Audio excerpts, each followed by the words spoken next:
You ask Tiger to solve. This deals with linear equations with one unknown. The final result is y equals 7/2. Let's solve it step by step. Group all y terms on the left side of the equation. Subtract 2y from both sides.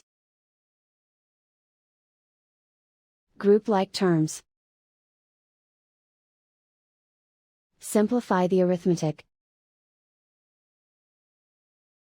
Group like terms.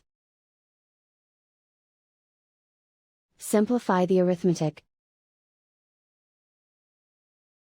Group all constants on the right side of the equation. Add 9 to both sides.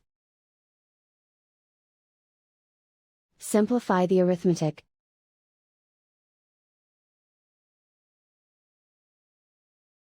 Isolate the y. Divide both sides by 4. Simplify the fraction. Find the greatest common factor of the numerator and denominator. Factor out and cancel the greatest common factor. And so the final result is y equals 7/2.